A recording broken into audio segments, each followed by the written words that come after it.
My wife's laughter silenced the entire restaurant. Not because it was loud, because it was aimed at me. Oh my God, Marcus. You're seriously still wearing that thing? Forks froze in midair. The server stopped moving beside our table, and I felt a dozen pairs of eyes drop to my wrist. An old watch, scratched glass face, a leather strap worn pale by decades of wear. No gold, no diamonds, no brand name anyone in this restaurant would recognize. Just an old, embarrassing piece of junk. At least, that's what my wife believed. Then I saw the man sitting across from me. The color drained from his face. The wine glass in his hand trembled slightly. He stared at my watch the way a man stares at something he thought he'd never see again. And in that moment, I knew something was very wrong. Wrong in a way that was about to change everything. My name is Marcus Webb. I'm 59 years old, and for the past 30 years I've been a logistics operations manager on the north side of Chicago. The kind of man who knows every freight corridor between here and Memphis. Who brings his lunch in a brown paper bag. Who leaves the office at 5:15 every single day without apology. Not because I don't care, because I made a choice a long time ago about what kind of life I wanted. And for 28 of those 30 years, I believe my wife Nadia understood that choice. I was wrong about that too. The dinner was at Galleria Nove on Michigan Avenue, the kind of place where the breadbasket costs more than my dry cleaning. Marble floors, amber candlelight, the quiet hum of people performing wealth for each other across white tablecloths. Nadia had made the reservation. She always handled the staging, the setting, the performance of success. First impressions are everything, Marcus, she used to say. You only get one shot at people like this. The clients were Daniel and Renee Forsyth, partners in a commercial development firm looking to restructure their supply chain. We had the capability. They had the contract. This was supposed to be a conversation. Nadia dressed like it was a runway. She expected me to do the same. I wore my gray suit, the one I'd owned for 11 years, clean, pressed, fitted, and on my wrist I wore my father's watch. Picture it, because the watch matters more than anything else in this story. Simple steel case, worn edges, a brown leather strap gone soft as paper from 30 years of daily contact, white face, black numerals, no brand name, no gemstones, no status signal of any kind. It did not announce itself. That was the entire point. Nadia spotted it 45 minutes into dinner. I reached for my water glass, and I watched the moment it registered on her face, the small tightening at the corners of her mouth, the breath she took before she decided to speak. She'd seen it 1,000 times. She never got used to it. I cannot believe you wore that tonight. Daniel Forsyth looked up from his menu. His wife Renee set her fork down. And around us, the conversations at neighboring tables went just slightly quieter, the way they always do when something real punctures the surface of a polished evening. I felt the heat rise in my jaw. It keeps perfect time, I said, and tried to turn the conversation back to shipping routes. Nadia wasn't done. She turned to the Forsyths with the smile she used when she wanted people to feel trusted with something. Wide, conspiratorial, the smile that always came just before the knife. I've been trying to get him to buy a real watch for literally years, she said. Marcus has these sentimental attachments to the most baffling things. Renee Forsyth reached for her wine. Daniel studied his bread plate. Honestly, if I had been sitting across that table watching this happen to someone else, I would have felt shame on behalf of both of them. There is something about watching a person be publicly undone by their own partner that makes you want to look somewhere else. Not out of discomfort, out of the specific grief you feel when someone else's dignity is being handled carelessly. But I sat there, because sitting there was what I had learned to do. It belonged to my father, I said quietly. Something went flat behind Nadia's eyes. She'd heard those 4 words many times before. Your father worked the loading docks, Marcus. God rest him. But wearing a dead man's watch to a business dinner isn't honoring his memory. She made a small, helpless gesture. The gesture that means, I've tried everything, what else can I do? I looked down at the dial. My father's hands had touched that same face every morning for 31 years.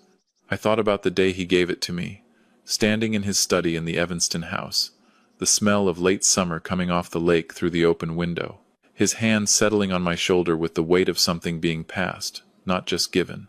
This watch has one job, he'd said, to remind you that who you are matters more than what people see. At 18, I thought that was simple.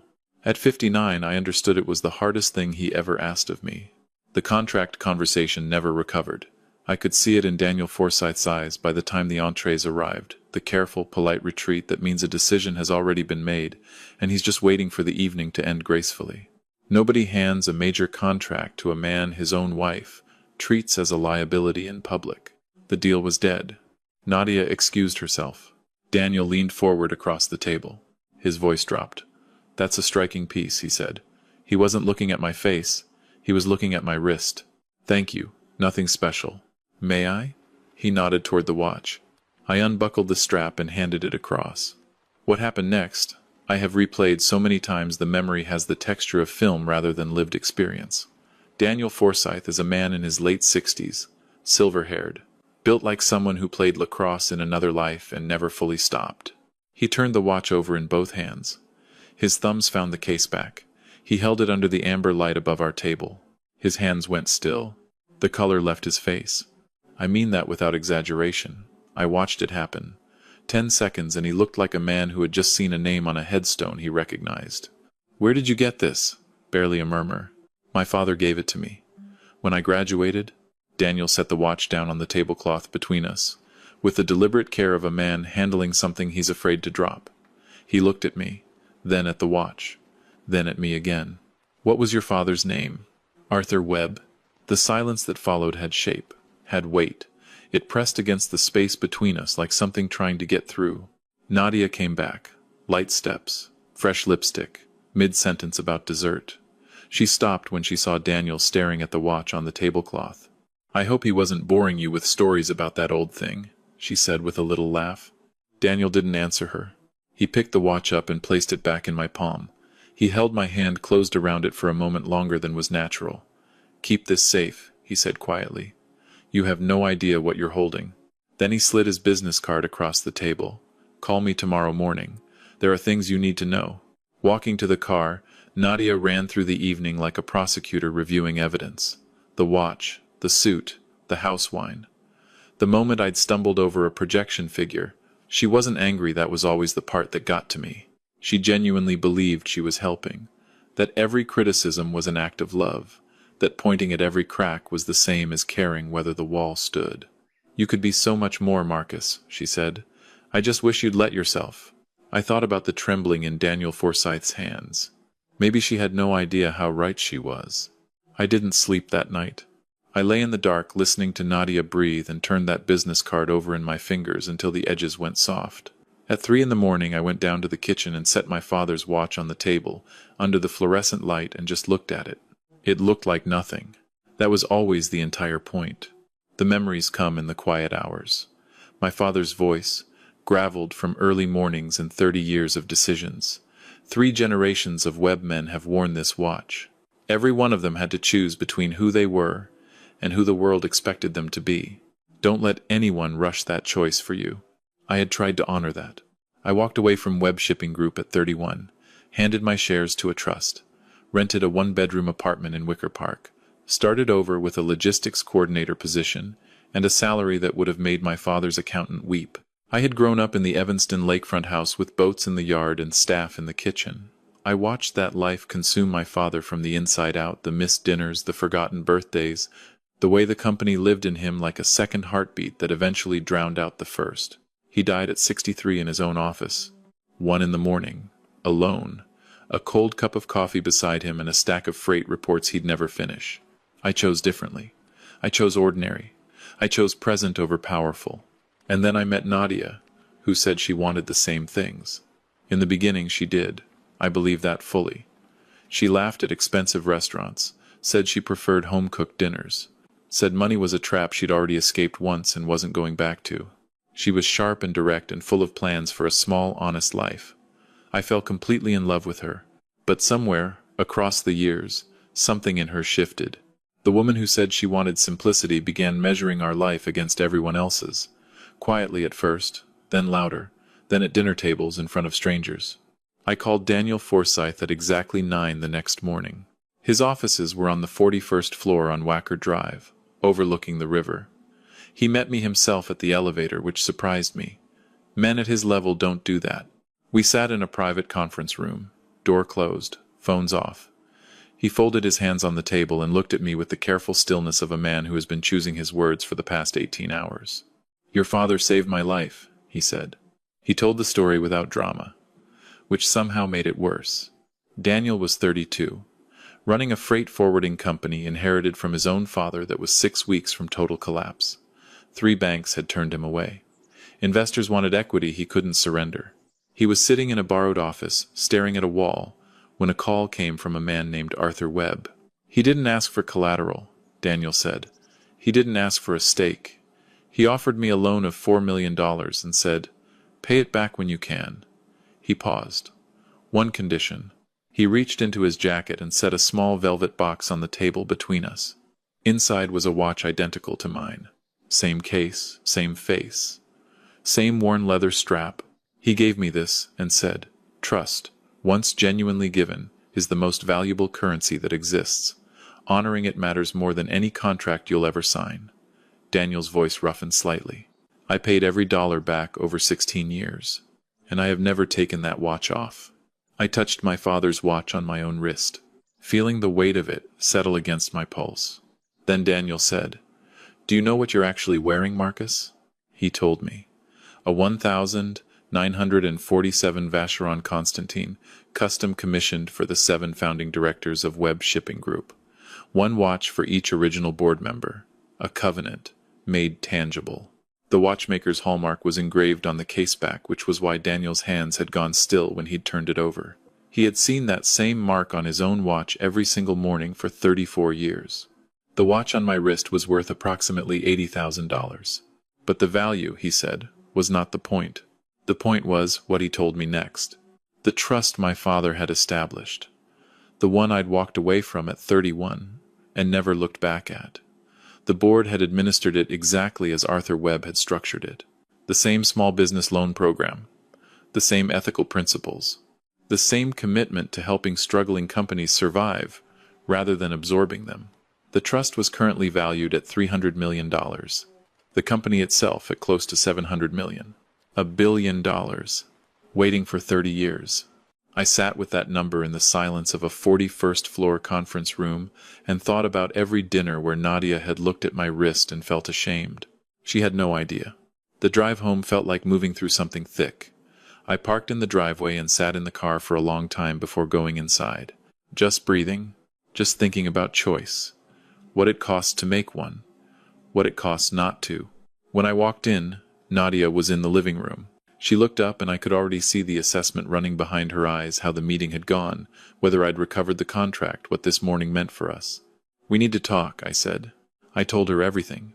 My father's company. The life I'd grown up in. The inheritance I'd walked away from because I wanted to be loved for what was actually inside me, not what surrounded me. The trust I hadn't touched in 30 years. The watch on my wrist, what it meant, what it was worth. I watched her face move through shock. Then disbelief.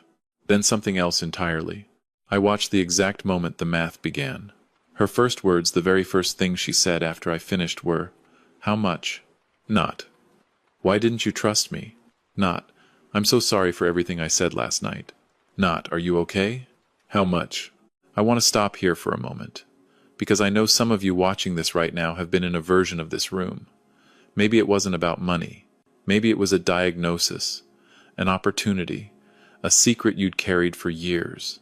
And the person who was supposed to be your person asked first what it meant for them. You know the silence that follows that. You know how one question can answer the question you were actually asking.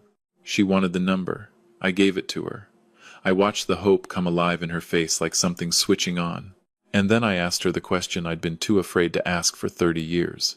If I never touch the trust, if we stay in this house, drive these cars, live exactly as we have, will you be happy? Just say yes. She looked around the room. The discount furniture, the garage sale artwork, the curtains she'd complained about since the year we moved in. 10 seconds of silence. 20. 30. "I can't answer that," she finally said. Not no, but not yes. And somehow that was the worst answer she could have given. I won't replay every word from what came after. Some of it was angry in the way of 30 years finally running out of patience. Some of it was sad in the way that long hope gets sad when it finally sits down and admits it was waiting for something that isn't coming. Nadia said she'd only been trying to motivate me, to push me toward what she saw in me. I said there's a difference between someone who believes in your potential and someone who punishes you for not fulfilling it on their schedule. She said she loved me. I said, then tell me what I love to eat. Without thinking, without searching, just one thing. She opened her mouth. She couldn't answer. Not because she didn't care. Because for 30 years she had been watching the possible version of me, the upgraded future Marcus, the one who would someday justify the investment she'd made in him, and somewhere in that process, the actual me had gone blurry around the edges. She didn't know my favorite food. She didn't know I took every birthday personally and never said why. She didn't know I kept a photograph of my father tucked behind my insurance card and took it out sometimes just to remember what it looked like to be a man who was certain of himself. She knew my potential. She had never bothered to know me. I accessed the trust, not to change my life the way Nadia had always wanted, to fund our divorce, to make sure she had everything she needed to build the life she'd actually been waiting for all along. She deserved that, at minimum. She got the house. A settlement generous enough to buy her comfort for the rest of her life. She got the clean start she'd been quietly wanting for years, even if she couldn't have named it. And I returned to Web Shipping Group. Standing in my father's office for the first time in 28 years, I did not feel like a returning king. I felt like a son. A man who had taken an extremely long detour and finally read the sign that said he'd been heading in the right direction all along. The harbor stretched out below the window. The same ships on the same water. The smell of lake air and old leather exactly as I remembered it from childhood. The company was healthy. The board had honored every one of my father's commitments without recognition or deviation. They'd grown it carefully, without ego, which in my experience is the rarest thing a company can do. What my father built wasn't an empire needing a ruler. It was a system needing a steward. I became that. 8 months after I took my seat, a young couple came to my office. Kevin and Priya Nair, mid-30s. A sustainable urban logistics startup, electric freight, zero emissions, built for the infrastructure contracts the city was beginning to issue. Smart model, better technology than their competitors, and they were 6 weeks from closing their doors. 3 banks had said no. Venture capital wanted 40% equity before the business had found its feet. Someone had given them my name. I spent an hour with them. I watched Kevin explain their routing system, with his hands moving constantly, building invisible architecture in the air between us. I watched Priya answer every hard question without flinching. And I saw in their eyes the exact thing Daniel Forsyth had described seeing in my father's eyes decades earlier, the hunger to build something that mattered beyond its balance sheet. I approved a loan for $800,000. No collateral. Just their word and my judgment that it was good. And then I gave Kevin a watch. Not an antique. A well-made, simple, durable watch that would survive 30 years of daily wear if he took care of it. I told him what my father told me. What Daniel Forsyth had carried in his pocket for 34 years. What I understood now in a way I never could have at 31. Trust, once genuinely given, is the only currency that compounds without a ceiling. Kevin looked at the watch for a long moment. Then he looked at me. His eyes were full. "You have no idea what this means," he said. I said, "Actually, I think I do." 6 months after the divorce was finalized, Nadia called. She'd seen a magazine feature about the loan program. She recognized the journalist's name. Her voice was careful, tentative, small in a way I hadn't heard from her in years. She said she was comfortable now, dating a successful man who gave her everything she'd thought she wanted. She said comfortable wasn't the same as happy. I said, "I know." She apologized. Not for the divorce, she said, that was right for both of them, for the years before it, for making me feel like I was a project with a deadline instead of a person worth knowing. I told her I forgave her, and I meant it. Because here is what I understood about Nadia that I'd resisted understanding for years. She was not a villain. She was a woman with a specific picture of what life was supposed to look like, who chose a man she believed she could shape into the vehicle for it, and who never once thought to ask what his picture looked like. That is not evil. That is very, very human. And it is also the kind of loneliness that lives in the same house as love and goes undetected for decades. If you've been listening to this story and feeling something you can't quite name, if some part of this is sitting in your chest in a way that doesn't fully belong to a stranger, I want to ask you something. Real. Is there someone in your life who loves your potential more than your presence? Who knows what you're capable of better than they know what you love, what you fear, what keeps you awake at 3 in the morning? Sit with that question tonight.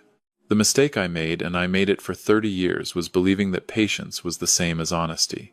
That staying quiet while someone slowly reshaped me was a form of love, rather than a slow abandonment of myself. It wasn't noble. It was avoidance wearing a noble disguise. If you are doing the same thing, I'm asking you, gently but directly, stop. The person who can love you as you already are is out there. But they cannot find you if you keep performing someone else. The woman in my life now asked me, on our third conversation, what I was most proud of. Not what the company was worth.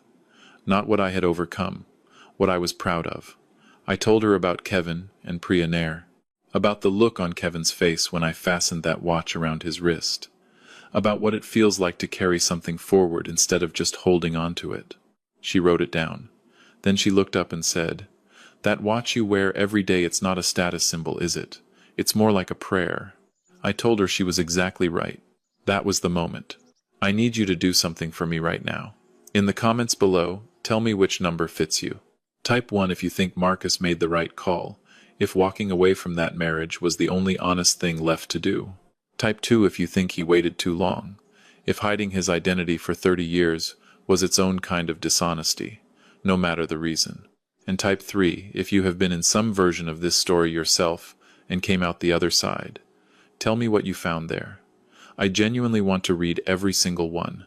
Tell me what city you're watching from and what time it is where you are right now. These stories travel in ways I never anticipate, and every city name in the comments reminds me that the hunger to be truly seen, not for your potential, not for your net worth, not for what you might someday become, but for exactly who you are today, is the most universal thing in the world.